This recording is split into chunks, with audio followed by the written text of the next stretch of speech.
Dharmo Rakshati Rakshita. Hello everyone, welcome to Resonant News. Today we bring to you two operations, both carried out by India's external intelligence agency, R&AW. Most of you may not have heard of it. First operation took place recently in January 2023. The second connected operation had taken place in 2003.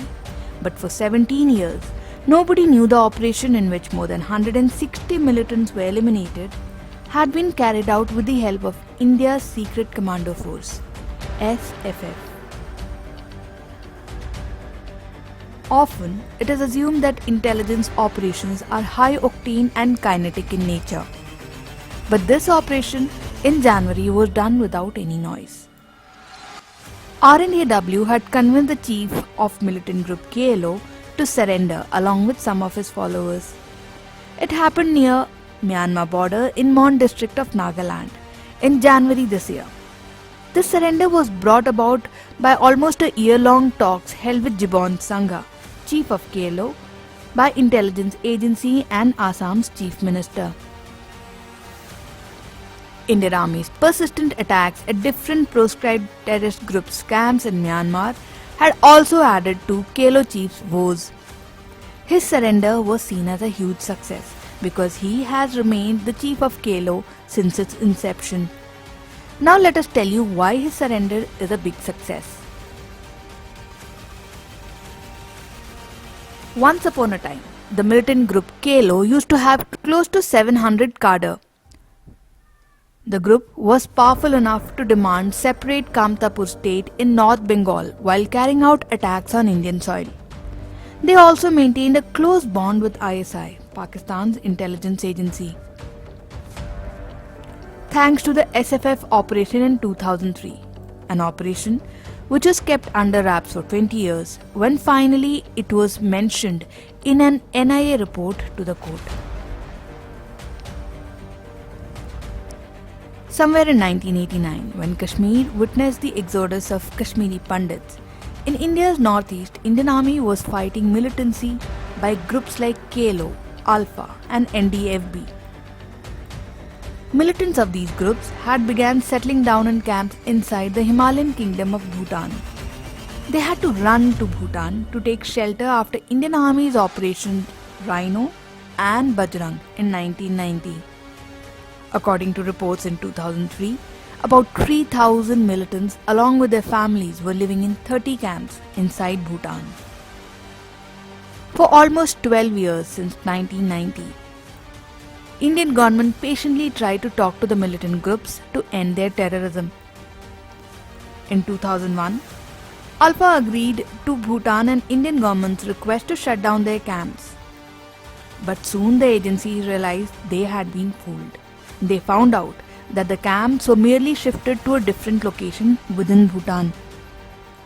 Militants were also getting huge cache of arms, including anti-aircraft guns from India's enemies. This meant militant groups were readying themselves for a huge attack on Indian soil.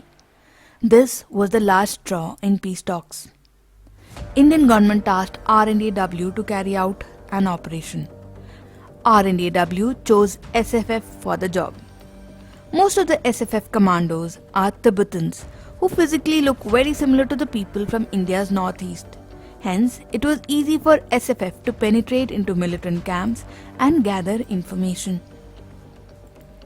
SFF, along with Indian Army, trained Royal Bhutan Army or RBA. Together, they decided to execute an operation on December 15, 2003. RBA's help was needed as the operation was to last for 2 weeks and there were 3,000 militants to be dealt with. 2 days before the operation, government asked militant groups to surrender one final time. When they didn't reply, Operation All Clear was given a green signal. Indian Army sealed the border with Bhutan immediately so that anyone escaping out of Bhutan could be caught. Media, both in Bhutan and India, was kept out of this. There was an absolute media blackout. And then, on December 15th, the early morning stillness was suddenly broken by raining 81 mortars on the heavily mined and well-fortified Alpha, NDFB and Kilo camps.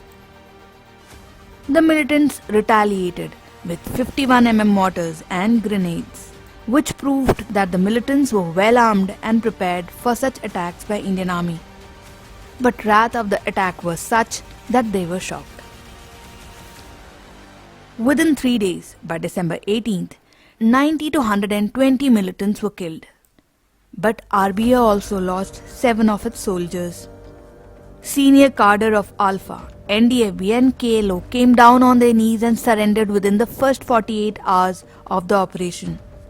By December 26th, supporters of militant groups inside India tried to stir a storm by calling for Bandh, but commoners refused to cooperate.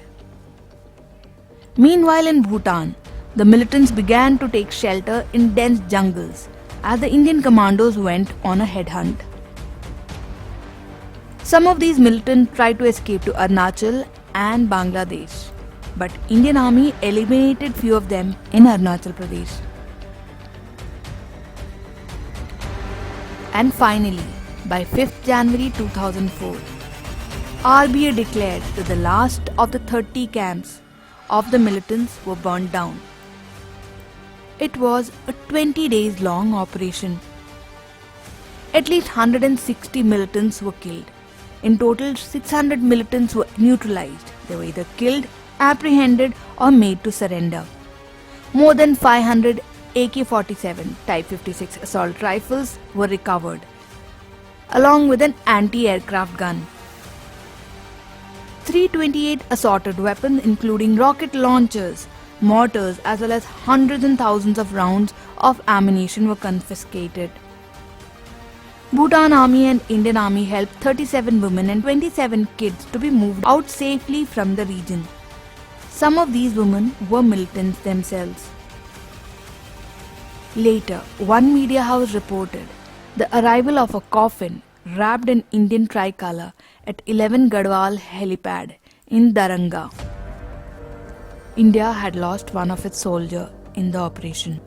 After the operation, Alpha, NDFB and KLO disappeared from the front pages of newspapers. This was an ideal case of an operation being done in absolute media blackout that helped sanitize India's northeast.